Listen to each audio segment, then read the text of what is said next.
Hey, welcome to a Real Estate Wisdom podcast. The podcast dwells into the latest trends, insights, and strategies in the GTA real estate market. The TREB market report is out for June 2024. And so today, we're going to analyze the latest market trends for the Greater Toronto area. And we'll discuss how current inventory levels influence future sales, what the coming months look like. So first is current market overview. The June 2024 numbers reveal some interesting facts. First of all, volume. Home sales in the GTA were down 16.4% compared to June 2023. With 6,213 homes sold, this decline indicates ongoing buyer hesitation despite a recent rate cut by the Bank of Canada. Now, we also have seen the increase in listings. So there was a 12.3% increase in new listings year over year, totaling around 17,964. This rise in inventory is providing buyers with more options and negotiating power. So this is the time, I will say. Average sales price, if you look into, average selling price dipped slightly from 1162 to almost 1.6%, I will say. So several key factors influencing the average sale price in the GTA. First is interest rate. The recent rate cut by the Bank of Canada provided some relief, but many buyers are waiting for further reduction before making any purchase. And Ipsos polling for TREB suggests that cumulative rate cuts of 100 basis points or more are needed to significantly boost home sales. I can agree more about that. We need more rate cuts. Inventory levels, the increase in the new listing has led to a well-supplied market, giving buyer more choices and leverage in negotiations. Elevated inventory levels are helping to prevent a rapid increase in selling prices. So market have stabilized a lot. And if you look into market segmentation, condo market with 3,822 new listing in June, the condo market is facing high inventory levels, which is putting downward pressure on prices, especially in the downtown area. And what about the low-rise market? Well, detached and semi-detached homes are holding steady, particularly in suburban areas where demand for more space remains strong. So that segment is still doing better. Now, economic indicators are factors such as the unemployment rate, inflation, and a real GDP growth also play a role in shaping the market dynamics. So we're going to see how that's going to change, because I know the latest data for the inflation rose a little bit. Now look into the current inventory levels are significantly influencing future sales in the GTA as well. First of all, buyer negotiation power. With the higher number of listings, buyers have more options, which enhances their negotiation power. And this can lead to more competitive pricing and potentially longer time on the market for sellers.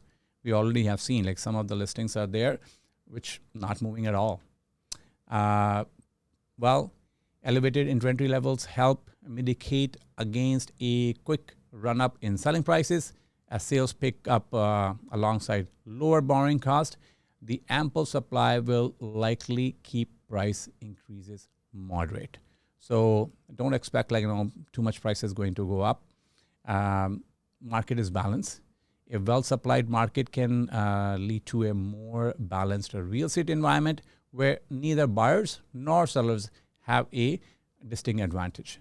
And this balance can contribute to more stable and predictable market conditions.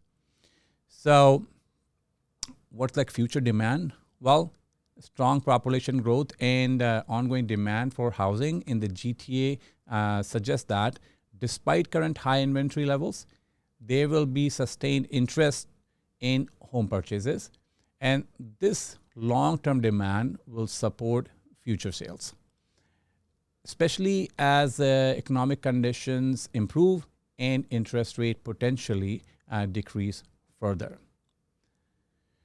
So, looking ahead the next 6 months, here's what we can expect in the coming months. Gradual recovery.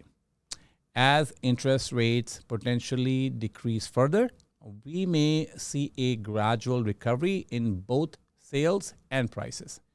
However, significant changes will depend on the extent of rate cuts. Like I mentioned that before, it all depends on how much rate cuts happen and what people's affordability is. Inventory dynamics. Elevated inventory levels will continue to provide buyers with options, which could keep price increases moderate. So, this is the time. The trend of buyers and seeking more space in suburban area is likely to continue supporting prices in these regions. So those segments, prices might not see much of a difference.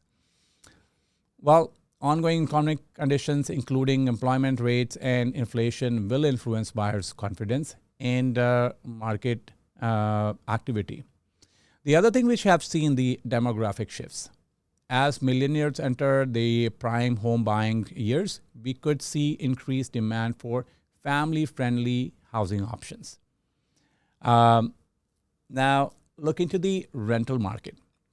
The tight rental market may push more investors into the condo market despite current challenges. So, investors looking those opportunities out there, what they can get for a buck, right? So, while the Toronto estate market is facing some headwinds, particularly in the condo sector, there are still opportunities for both buyers and sellers. So, staying informed about local trends and being prepared to act when the right opportunity presents itself will be the key. That's all for today, a Real Estate Wisdom podcast. Remember, whether you buying, selling, or just keeping an eye on the market, knowledge is power in real estate. And I'm your host, Vishal Kapoor, Realtor, and your friend in real estate. So stay tuned for our next episode, and happy house hunting. Bye for now. This podcast is for informational purpose only and should not be considered as financial or investment advice. Consult with your professional before making any real estate decisions.